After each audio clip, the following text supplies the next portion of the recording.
kabare? Enak zamanku toh? Nah,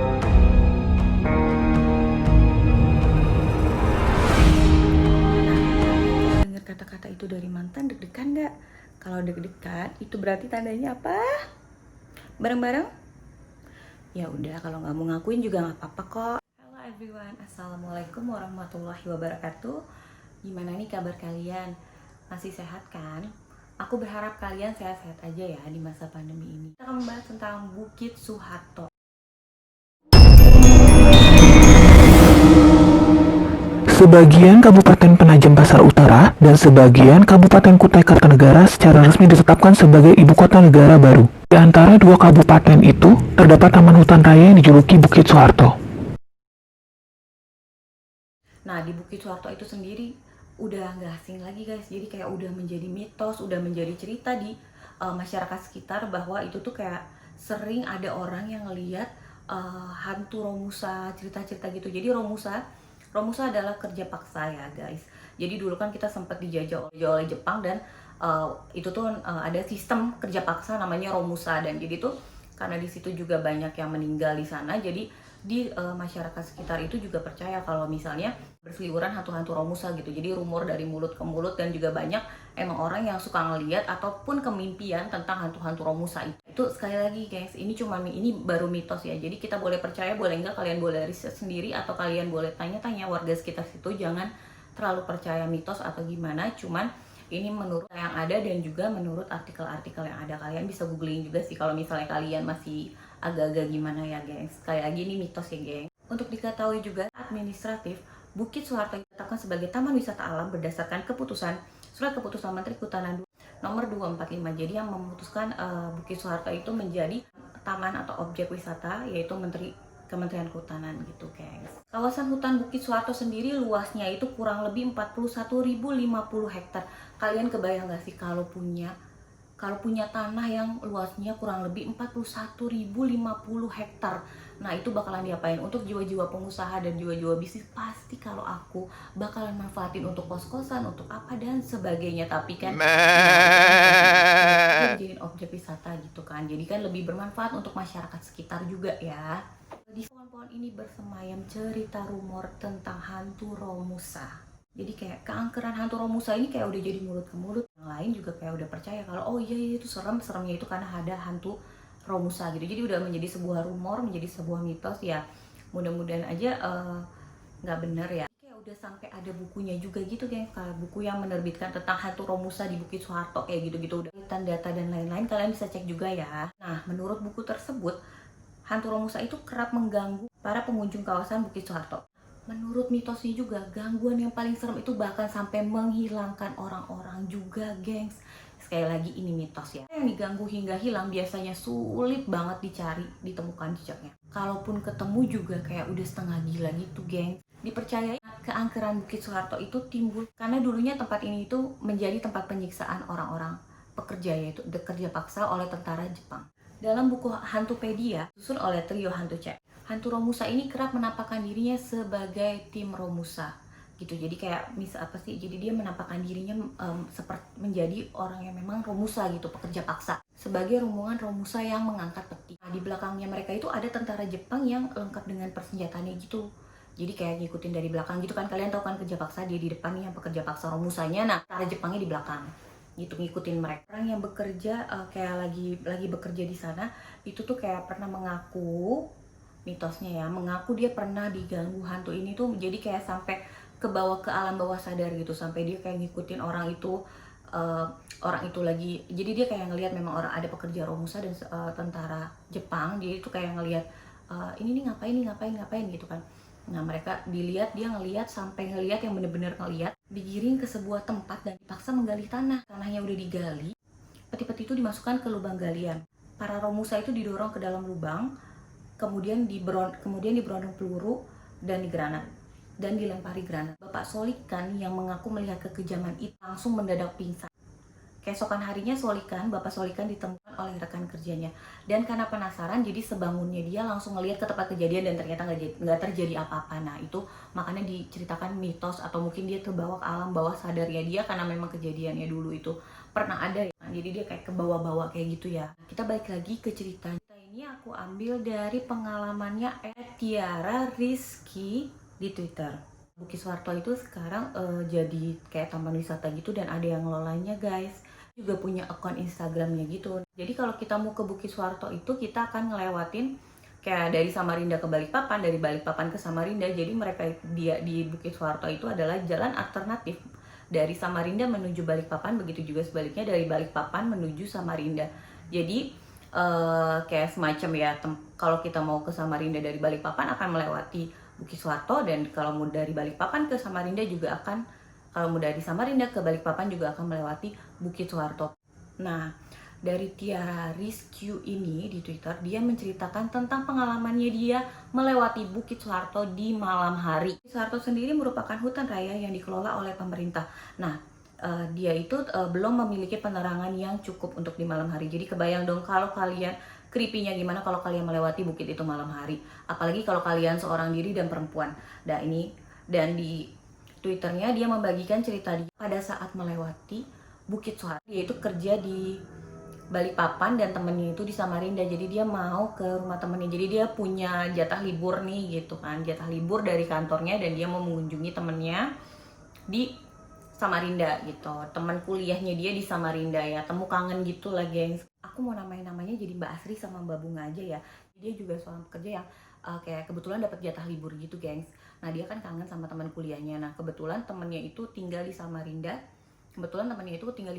Dan kebetulan Bunga tinggal di Samarinda dan si Mbak Asri ini tinggal di Balikpapan gitu. Nah jadi karena libur kan, jadi dia pengen dong kunjungi temennya. Nah temennya itu kuliah di Samarinda gitu. Jadi dia ke kosannya si Mbak Bunga gitu kan. Jadi Asri nyamperin Bunga ke kosannya. Nah karena dia udah semangat banget kan, jadi jam 10 pagi tuh udah sampai ke kosannya Mbak Asri udah sampai ke kosannya Bunga.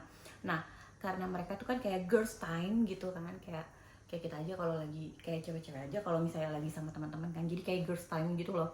Girls time di jam 10 udah semangat banget tuh kan, jam 10 mau ketemu temen, ngobrol-ngobrol segala macam. Nah terus mereka ke bioskop nonton kan segala macam, makan atau apa, pokoknya curhat-curhat, ngejulit kali ya, ngegibah juga mungkin kan sama lo. Aku juga nggak ketemu temen kayak gitu. Nah terus mereka udah kumpul segala macam, udah selesai nonton, udah selesai makan dan lain-lain. Nah mereka kan balik ke kosan kan. Nah terus di kosan itu jadi Asri sama Bunga ini kayak kemalaman gitu kan. Jadi kayak maksudnya lama-lamanya di kosan ya, lama di kosan itu mereka kayak main game kayak gitu guys. Jadi udah selesai kayak gitu mereka kayak kemalaman banget itu, terus kayak sampai mereka tuh keasikan main games, mungkin pokoknya mabar, main bareng ya. Pokoknya mereka keasikan main games, mabar. Jadi kayak udah malam banget. Nah terus karena udah malam banget, jadinya kan kayak Bunga juga nggak tega kali ya sama Asri. Jadi Asri mutusin untuk ya udahlah bentar lagi deh tinggal di sana gitu, istirahat sebentar deh gitu, karena kan capek juga, karena si Asri ini kan juga bawa motor sendiri gitu.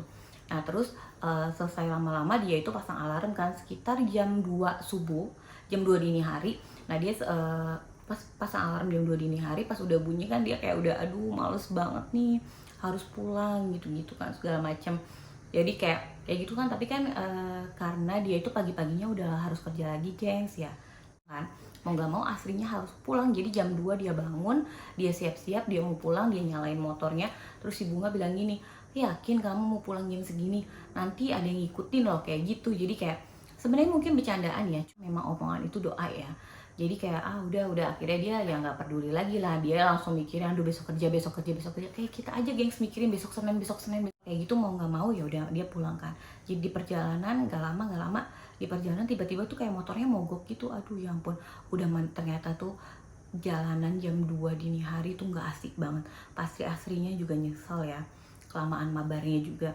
Pokoknya jalanan di sekitar Bukiswarto itu menjadi kayak gimana sih, jalanan biasa aja kalau malam-malam gak ada orang serem ya, apalagi ini kayak di tengah hutan kayak malam-malam kayak gitu, jadi kan serem banget pastinya. Nah udah kayak gitu jadi kan tetap nih ya udah karena nggak mau nyala juga, terus lah berusaha untuk menghidupkan kan, tapi nggak hidup juga. Nah jadi Asri ini tuh kan buru-buru tuh ngebut, jadi kayak ya udah deh pokoknya nggak usah dengerin apa segala macam, yang penting gue ngebut cepat sampai kosan cepet sampai rumah, terus nantinya langsung kerja lagi kan paginya. Nah terus tiba-tiba pas dia ngebut kayak gitu, kok lama-lama kok berat gitu, kayak ada yang naik di belakang motornya. Jadi kan dia sendirian tuh gengs lewatin jalan-jalan yang gelap itu. Nah terus kan jadi kayak kok berat nih tiba-tiba gitu kan. Jadi dia juga rada aneh, kok apa bannya kempes apa segala macam kali ya. Kalau kita mikirnya pasti kayak gitu ya, maksudnya kalau di hal-hal yang bukan yang lain-lain pasti kan kita mikirnya kalau agak-agak berat gitu kendaraan kayak ini ya, kayak apa namanya, kempes atau. Terus dia juga mikir, aduh kayak ada yang aku bonceng nih gitu di belakang. Aku tuh makin gak enak. Nah terus aku kayak nyium aroma melati dari arah belakang. Aduh kan kayak, aduh gimana sih, coba deh kalian pikir ya, kalian naik motor, aku sih nggak bisa naik motor ya, tapi maksudnya kalau kalian naik motor malam-malam terus kalian ngerasa berat, terus kayak ngerasa aduh kok ada bau melati gitu, kayak udah sepaket gitu nggak sih feeling kita, makin ketakutan. Tapi ya udah fokus aja nyetir, pokoknya fokus cepet sampai gitu, udah goalsnya tuh nyampe. Belum berani rasanya melihat ke arah belakang, tancepin aja motor selaju mungkin untuk menghilangkan ketakutan. Sial, kecepatan motorku menjadi sangat lambat. Ketika ada mobil yang lewat, baru aku beraniin diri buat ngeliat, ya kan. Jadi pas ada mobil lewat, oh ada kehidupan nih gitu kan ya. Pasti kita mikirnya kayak gitu. Jadi dia baru beraniin diri untuk ngeliat ke belakang gitu kan. Pas dilihat ke belakang ada putih-putih dong, gengs. Ya ampun, gengs, yang duduk sama dia, sama jadi dia tuh dalam hatinya baca doa, terus kayak berharap, aduh udah lagi kayak mobil lewat biar agak rame kali ya. Harapan cuman jadi tinggal harapan, gengs. Jadi motornya tuh mati seketika, ya udah mogok. Jadi dia udah pas dan gak ada kendaraan satupun yang melintas. Itu malam-malam ya, gengs. Malam, gengs, jam 2 malam. Asri berusaha untuk nyalain motornya, cuman nggak bisa nyala-nyala, orang mogok. Di sana tuh keadaannya gelap, bener-bener gelap banget. Nah kalau misalnya di kayak kegelapan gitu, hening, kayak malam-malam gitu kan kedengeran suara-suara. Nah dia itu kayak denger suara-suara binatang yang dari hutan raya gitu atau itu. Terus anginnya tuh kenceng banget katanya, angin itu kenceng banget, kayak makin puncak. Wah tuh denger ada sosok perempuan yang berbicara. Jadi telinganya dia tuh jelas banget ngedenger ada perempuan yang ngomong dari arah belakang. Kan motornya nggak nyala-nyala nih, dia cuma berharap ya Allah jangan ngikutin kayak gitu kan. Dia cuma bisa berharap gitu doang. Dia kayak beraniin diri, udah deh, kayak beraniin diri, mau nggak mau dia kan harus gimana caranya biar hidup dan dia pulang kan, gengs. Itu doang goalsnya Asri. Dia kayak ngelihat sosok putih, dia beraninya juga sih ngelihat ke pohon nih. Dia ngelihat sosok putih di pohon. Jadi kayak berterbangan dari satu pohon ke pohon yang lain. Jadi kayak hinggap dari pohon 1, 2, 3 yang lainnya. Dan sama yang merah terus kayak ngeliatin Asri gitu, pasrah. Apalagi kayak ambil air mineral di belakangnya dia, kantong motornya, terus dia kayak baca doa, terus kayak bicara, aku nggak tahu siapa kamu, jika aku ada salah tolong jangan ganggu aku dan mencelakai aku. Aku cuma mau pulang dengan selamat, tolong jangan ikutin aku. Lalu dia tuangin airnya yang sudah dibuatin aduk-aduk tadi. Tapi dia Asri nggak berani lagi untuk nengok ke atas. Motornya hidup, terus dia pergi secepat mungkin. Terus Asri beraniin diri lagi untuk ngobrol sama mbaknya. Jadi tuh masih ngobrol Asri ya. Jadi terus dia kayak langsung kayak denger perempuan itu, kayak dia tuh kayak denger nggak tahu alam bawah sadarnya, nggak tahu apa, dia tuh kayak denger kayak tolong berhentiin aku di pohon yang sana ya gitu. Jadi mbak di belakangnya ikutnya ini kayak ngomong kayak gitu. Badannya tuh lemes banget ketika keadaan semakin hening, ketika aku melihat sosok perempuan itu tersenyum kepadaku. Jadi mbaknya senyum, mungkin kayak butuh tumpangan aja sih, kayak dia langsung ya udah secepat kilat tancap gas pulang gitu kan, dan berharap kayak aduh jangan dong mbaknya itu jangan ngikutin aku lagi. Dan dia alhamdulillahnya nggak ngikutin lagi ya. Pasti Asri udah tenang banget tuh pas itu, shock. Nah baru setelah itu dia nggak berani lagi deh lewat situ malam-malam karena 6 bulan kemudian dia ke Samarinda lagi, tapi ya nggak berani sendiri gitu kan, belajar dari pengalaman. Dia nggak berani sendiri, dia sama temennya. Kerja kan sekitar jam 6 tuh, setelah maghrib itu dia langsung cus OTW. Sebenarnya ada rasa takut tersendiri untuk melewati Bukit Soeharto di malam hari. Maksudnya ya udahlah masih sekitar jam 8 gini, apalagi dia bareng temennya juga kan, jadi nggak takut. Cuma di dalam perjalanan temennya kan yang nyetir motornya, dia tuh masih kayak trauma, ya bukan trauma sih, kayak masih khawatir.